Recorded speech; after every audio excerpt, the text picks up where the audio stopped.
बिस्मिल्लाहिर्रहमानिर्रहीम। अस्सलाम वालेकुम। शहबाज़ आईटी एकेडमी की तरफ से मोहम्मद शहबाज़ आपकी खिदमत में हाज़िर है। आज हम पढ़ेंगे पिक्स आर्ट कंप्लीट कोर्स की क्लास 19 को। तो मैं कोई एक इमेज ओपन कर लेता हूँ। और आज हम जो टूल पढ़ेंगे वो पढ़ेंगे टेक्स्ट टूल को। देखें, इससे पहले हमने रिप्ले टूल पढ़ा था, तो आज हम टेक्स्ट टूल को पढ़ेंगे। देखें, बहुत बार ऐसा होता है कि हमें अपनी इमेजेस के अंदर टेक्स्ट लिखने होते हैं, और टेक्स्ट जो है वो बहुत ही बुनियादी हैसियत रखता है डिज़ाइनिंग के अंदर, क्योंकि हमने सिर्फ डिज़ाइनिंग ही नहीं करनी होती, उसके अंदर कुछ ना कुछ लिखना भी होता है। तो आज हम टेक्स्ट को बड़ी तफ़सील से पढ़ेंगे। तमाम इसके जो टूल्स हैं, जो तमाम इसके इफ़ेक्ट्स हैं, जो भी चीज़ें हैं, इसके जो है हम बड़ी तफ़सील से पढ़ेंगे। कोशिश करेंगे कि आज ही की वीडियो के अंदर इस टूल को कवर कर लें। तो आप लोग भी इसको जितना ध्यान से देखेंगे, एक बार आपको बस ज़हमत होगी कि आप इसको देख लेंगे तो आपको पता चल जाएगा कि टेक्स्ट से मुतालिक जितने भी ऑप्शन हैं जो आपकी ज़रूरत के हो सकते हैं, वो तमाम के तमाम इस एप्लीकेशन के अंदर मौजूद है। और आपको अगर एक बार सीख लेते हैं तो आपको बड़ी सहूलत रहती है उनको इस्तेमाल करने में। तो देखिए, टेक्स्ट का ऑप्शन है। अगर आपने अपनी इमेजेस के अंदर कोई टेक्स्ट ऐड करना है तो आप टेक्स्ट के ऑप्शन को इस्तेमाल कर सकते हैं। देखिए, मैं टेक्स्ट को सिलेक्ट करता हूँ। तो जैसे मैं टेक्स्ट को सिलेक्ट करता हूँ तो यहाँ पे मेरे को कहता है कि आपने कोई टेक्स्ट लिखना है तो वो आप बता दें। तो मैं यहाँ पे लिख लेता हूँ शहबाज़ आईटी एकेडमी, मैं यही लिख लेता हूँ। इसको लिखने के बाद देखिए, यहाँ पे इसके आप खोलते हैं तो इसकी आप अलाइनमेंट कर सकते हैं कि आपने लेफ़्ट में रखना है, सेंटर में रखना है, राइट पे रखना है, ये आप यहाँ से कर सकते हैं। मैं फ़िलहाल सेंटर कर लेता हूँ। अगर आपको उसको कैंसिल करना है तो आप इसको डिलीट कर देते हैं, तो ये टेक्स्ट एडिटर ऑफ हो जाएगा। और अगर आप कहते हैं कि बस ये टेक्स्ट ठीक है, तो आप इसको जस्ट ओके कर देंगे, तो ये टेक्स्ट आपके पास यहाँ पे इमेज के ऊपर आ जाएगा। देखिए, जब टेक्स्ट आ जाता है तो टेक्स्ट के यहाँ पे 4 नोड्स आपको नज़र आती हैं। सॉरी, ये 2 नोड्स हैं, इससे आप रोटेट करते हैं और यहाँ से आप इसको रीसाइज़ करते हैं, ऐसे करके बड़ा छोटा करते हैं, और यहाँ से आप इसको पकड़ के ऐसे रोटेट करते हैं। और इसी तरह जो ये वाली नोड है, इससे पकड़ के आप इसको ऊपर कर सकते हैं और इसको नीचे कर सकते हैं। और इसी तरह जो नीचे वाली जो नोड है, इससे पकड़ के आप इसको ऐसे नीचे कर सकते हैं। और जो ये वाली है, यहाँ से आप इसको ऐसे करेंगे तो ख़त्म हो जाएगा। जैसे ये ख़त्म हो गया, तो मैं दोबारा टेक्स्ट एडिटर के ऊपर, सॉरी, मैं टेक्स्ट एडिटर पर नहीं जाता, मैं यहाँ से इसको क्लोज़ करता हूँ और यहाँ से इसको भी क्लोज़ करता हूँ।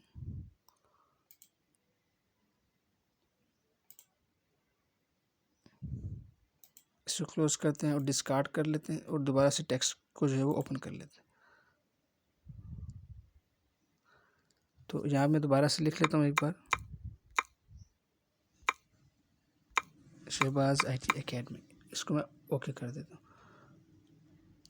अब ये नोट्स का, और जो ये वाली नोड है, इससे आप इसका जो है इस तरह से श्रिंक कर सकते हैं। मतलब अगर आपने इसको इस तरह से करना है तो आप इसको इस तरह से कर सकते हैं। ये, तो इसको मैं फ़िलहाल यहाँ से छोटा करता हूँ और यहाँ से छोटा करने के बाद इसको मैं यहाँ से यूँ बड़ा करता हूँ ताकि टेक्स्ट जो आ जाए। तो इस तरह आप यहाँ से पढ़ के इसको छोटा कर सकते हैं और इसको इस तरह से स्ट्रेच कर सकते हैं, खींच सकते हैं। ये चीज़ हो गई। लेकिन जब टेक्स्ट आप अप्लाई कर लेते हैं, लिख लेते हैं, तो यहाँ पे आपको नीचे कुछ टूल्स नज़र आते हैं और यहाँ पे सब चीज़ें नज़र आती हैं। तो टेक्स्ट से मुतालिक जो भी ऑप्शंस हैं, वो आपको जब टेक्स्ट आप लिख लेते हैं तो ये ऑप्शन आपके पास यहाँ पे आ जाते हैं। सबसे पहला है फ़ॉन्ट का, कि आपने कौन सा फ़ॉन्ट रखना है। देखिए, ये ऊपर ये फ़ॉन्ट का ऑप्शन यहाँ से सिलेक्ट है और ये ऊपर फ़ॉन्ट्स आ रहे हैं।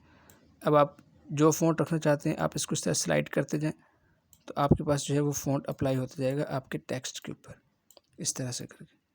तो जो आपको टेक्स्ट फ़ॉन्ट अच्छा लगता है, आप उसमें से उस फ़ॉन्ट को चूज़ कर सकते हैं। तो इसके अंदर काफ़ी फ़ॉन्ट है, तो आप इसको देख सकते हैं, जो आपकी पसंद का हो, आप जो है वो इसके ऊपर अप्लाई कर सकते हैं। तो फ़िलहाल मैं जो है इसके अंदर जो फ़ॉन्ट रहने देता हूँ, वो पहला वाला ही कर लेता हूँ, या एरियल रेगुलर कर लेता हूँ। ये मैंने इसके अंदर फ़ॉन्ट कर लिया। अब इसके अंदर है कि अगर आपने इसको स्ट्रोक लगाना है तो, सॉरी, पहले आगे चले जाएँ। ये फ़ॉन्ट था। अब अगर इसका आपने कलर चेंज करना है तो आप इसको कलर के ऊपर क्लिक करते हैं, तो यहाँ से जो कलर आप इस फ़ॉन्ट को देना चाहते हैं वो आप कलर चूज़ कर सकते हैं। इसी तरह अगर आपके पास, अगर आपने इस इमेज के किसी पार्ट में से कोई कलर लेना है तो आप इस सर्कल के ऊपर, आप सॉरी, इस पेंसिल के ऊपर क्लिक कर सकते हैं। तो ये पेंसिल के ऊपर क्लिक करते हैं, ये जो कटर से नाइफ सा बना है, तो आप इमेज के जिस पार्ट के ऊपर भी लेके जाएंगे, उस कलर को ये पिक करेगा और उसको अपने टेक्स्ट के अंदर भर देगा। इसी तरह अगर आपने कलर की मज़ीद एडजस्टमेंट करनी है तो इस सर्कल के ऊपर आप क्लिक करते हैं, तो आपके पास यहाँ पे मुख्तलिफ जो कलर खुल जाते हैं। फिर कलर की जो है वो आप मुख्तलिफ सेटिंग कर सकते हैं कि आपको जो कलर है कितना डार्क चाहिए, कितना लाइट चाहिए, मतलब जो RGB कलर की सेटिंग होती है वो कर सकते हैं, या ये वाली सेटिंग करना चाहें तो वो कर सकते हैं। इसी तरह आप इसको जो है वो RGB पे रखें, यहाँ से अपनी मर्ज़ी का कलर चूज़ कर लें, जो आप करना चाहते हैं कर लें। जब आप ये कर लें तो आप फिर इसको ओके कर देंगे, तो टेक्स्ट के ऊपर वही कलर जो है वो अप्लाई हो जाएगा। तो ये इसका ये कलर का ऑप्शन है। इसके अलावा अगर आपने इसको हाईलाइट करना है, तो हाईलाइट का मतलब होता है कि अगर आप किसी ख़ास पार्ट को, किसी ख़ास टेक्स्ट को हाईलाइट करना चाहते हैं किसी कलर से, तो आप हाईलाइट कर सकते हैं। जैसे देखिए पूरा टेक्स्ट हाईलाइट हुआ है, तो आप ये कर सकते हैं। किस कलर से हाईलाइट करना है वो भी आप चूज़ कर सकते हैं, इस तरह से जो भी आपको करना हो। उसके बाद इसके जो हाईलाइट कलर है वो कितना विजिबल हो, कितना डार्क हो, कितना लाइट हो, तो आप यहाँ से इस स्लाइडर की मदद से उसकी विजिबिलिटी को कंट्रोल कर सकते हैं। ओपेसिटी को कम करके या ज़्यादा करके, जैसे करना है तो उसको आप कम करें, ज़्यादा करें, तो कलर को कंट्रोल कर सकते हैं। इसमें भी वही ऑप्शन है। अगर आपने इस कलर की एडजस्टमेंट करनी है तो इस व्हील के ऊपर क्लिक करते हैं और यहाँ से जो कलर हाईलाइट का चेंज करना चाहते हैं आप कर सकते हैं। और अगर आपने इस इमेज के अंदर कोई, किसी पार्ट के अंदर कोई कलर आपको पसंद आता है, तो इस नाइफ़ की मदद से या इस कलर पिकर की मदद से आप वो कलर जो है उसकी एज अ हाईलाइट इस्तेमाल कर सकते हैं। तो ये हाईलाइट था। अगर आपने इसको कोई कलर नहीं देना तो आप इसको नन कर देंगे, तो अब हाईलाइट जो है वो ख़त्म हो जाएगा। उसके बाद स्ट्रोक है, अगर आपने इसके अंदर स्ट्रोक ऐड करना है, मतलब इस फ़ॉन्ट का बॉर्डर लगाना है, तो आप लगा सकते हैं। आपने किस कलर से बॉर्डर लगाना है, मैं फ़र्ज़ करें वाइट करता हूँ, और फिर इसके ऊपर आप इसको इस तरह से बढ़ा सकते हैं कि जो स्ट्रोक है उसकी विड्थ कितनी हो, तो आप उसको चौड़ा भी कर सकते हैं, ज़्यादा भी कर सकते हैं, कम भी कर सकते हैं। और किस रंग का स्ट्रोक लगाना है वो आप यहाँ से सिलेक्ट कर सकते हैं। और इसके अंदर भी कलर पिकर भी है, और ये व्हील जो है वो कलर एडजस्टमेंट का ऑप्शन भी अवेलेबल है, आप इसको इस्तेमाल कर सकते हैं। जब आपने ये कर लिया तो उसके बाद आगे चलते हैं। आगे है स्पेसिंग का। अगर आपके पास चाहते हैं कि इसमें स्पेसिंग ऐड करें तो आप कर सकते हैं। अगर आप चाहते हैं करैक्टर्स के दरमियान स्पेसिंग हो, जैसे SHAH, तो इसके दरमियान स्पेसिंग देनी है तो आप करैक्टर स्पेसिंग को इंक्रीज़ कर सकते हैं। और अगर आपने लाइन के दरमियान देनी है तो आप लाइन को भी यहाँ से स्पेसिंग दे सकते हैं। तो ये कलर का ऑप्शन है। उसके बाद आपके पास इस ओपेसिटी है। ओपेसिटी का मतलब है कि अगर आप इस टेक्स्ट को लाइट करना चाहते हैं तो लाइट कर दें, डार्क करना चाहते हैं तो डार्क कर दें। बाज़ वक़्त हमें वाटरमार्क के तौर पर अपने टेक्स्ट को इस्तेमाल करने की ज़रूरत पेश आती है, तो हम जो है अपने इस कलर को, इस टेक्स्ट के कलर को बहुत, जो इसकी ओपेसिटी है इसको थोड़ा-सा कम कर देते हैं, ताकि ये बहुत ही मध्यम सा नज़र आए और ऐसा नज़र आए जैसे कि ये वाटरमार्क के तौर पे आपने इसको इस्तेमाल किया। तो उसको बढ़ा देंगे तो विज़िबिलिटी फुल हो जाएगी, कम करेंगे तो ज़्यादा हो जाती है। उसके बाद जो नेक्स्ट ऑप्शन है वो है ब्लेंड का। ब्लेंड का मतलब है कि यहाँ पे आपके बहुत से ब्लेंडिंग मोड मिल जाते हैं। इनकी मदद से आप इसकी एडजस्टमेंट कर सकते हैं, जैसे स्क्रीन कर सकते हैं और मल्टीप्लाई कर सकते हैं, डार्कन कर सकते हैं, लाइटन कर सकते हैं, ओवरले और ऐड। ये मुख्तलिफ इफ़ेक्ट्स हैं जो कि आप अप्लाई कर सकते हैं अपने इमेज के ऊपर, तो वो आपको जो है इसका रिज़ल्ट अच्छा लगेगा। बहुत से रिज़ल्ट मिल जाएंगे, जो आपको अच्छा लगता है आप वो अप्लाई कर सकते हैं। उसके बाद शेडोज़ हैं, मैं फ़िलहाल इसको नॉर्मल कर देता हूँ। शेडोज़, अगर आप टेक्स्ट के अंदर शेडो ऐड करना चाहते हैं तो आप शेडो ऐड कर सकते हैं। और शेडो की जो है वो ब्लर कितना हो और विजिबल कितना हो, मतलब बहुत डार्क आपको शेडो चाहिए या ब्लर चाहिए, तो आप यहाँ से कंट्रोल कर सकते हैं। उसकी ओपेसिटी कितनी हो, मतलब वो बहुत ज़्यादा गाढ़ा हो या बहुत ज़्यादा लाइट हो या दरमियाना हो, तो यहाँ से आप शेडो की विजिबिलिटी को कंट्रोल कर सकते हैं। उसके बाद उसकी पोजीशन है, जो सेकंड देखिए फर्स्ट एडजस्टमेंट था, सेकंड पोजीशन है शेडो में, तो आप इसकी पोजीशन को चेंज कर सकते हैं कि ये कैसे, कितना राइट हो, या राइट की तरफ हो या लेफ़्ट की तरफ हो, तो ये आप कंट्रोल कर सकते हैं यहाँ से। और ये ऊपर की तरफ हो या नीचे की तरफ हो, ये आप कंट्रोल कर सकते हैं यहाँ से। ये सब आपके ऊपर डिपेंड करता है कि आपको किस तरह का शेडो चाहिए। तो जैसा आपको शेडो चाहते हैं आप इसको जो है एज़ वैसा सेलेक्ट कर लें, तो शेडो अप्लाई हो जाएगा। उसके बाद शेडो का कलर कौन-सा होगा, तो आप यहाँ से शेडो का कलर चेंज कर सकते हैं। जब आप ये काम कर लेंगे तो आप इसको क्लिक करेंगे तो ऑप्शन ख़त्म हो जाएंगे। उसके बाद जो नेक्स्ट ऑप्शन है वो है बैंड का। अगर आप इसको कर्व करना चाहते हैं तो आप इसको कर्व कर सकते हैं, मतलब ऐसे।